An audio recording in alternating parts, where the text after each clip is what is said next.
And good evening, New Mexico. Have you happened to read this book yet? It's called City at the Crossroads, and it's relatively new. The book chronicles how Albuquerque city leaders navigated the pandemic and some other big events in 2020. But a new report from the Albuquerque Inspector General suggests the city wasted your taxpayer dollars getting that book published.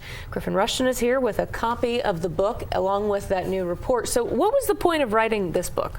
Well, it seems that city leaders were proud of how they handled those first few months of the pandemic, and they wanted to document it for future generations. According to an interview detailed in the Inspector General's report, the idea was to chronicle the event, both from the city and citizens' perspectives, as a resource in case Albuquerque faces another pandemic in the future. While the report criticizes that mission at one point, it does appear the book delivers on showing readers how Mayor Tim Keller and several city departments quickly adapted to the pandemic, as well as how they approached the Black Lives Matter protests and the outrage over Juan de Oñate's statues that same summer. Now, what's inside the book is one thing, but the Inspector General report says there is evidence that the city wasted or misused taxpayer dollars just making it in the first place. How much did they spend to publish the book? Well, according to this report, the city spent roughly $97,000 on the project. That includes the author's salary, the project manager's salary, administrative cost, and the price of printing nearly 600 copies of the book, and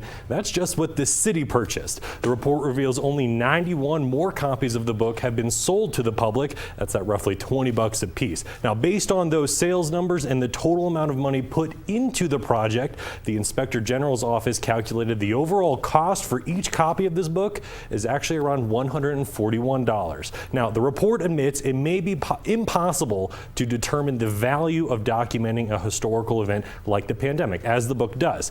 But with that in mind, it states, obligating taxpayers' monies to fund a book that promotes the administrative achievements during the pandemic, where a calculated value may never be known, appears to be a waste. Now, it is worth noting there were other allegations that the city violated its purchasing ordinance and the state's anti-donation clause, but it appears there's not enough evidence to support either of those claims. So what are city officials saying about the report now?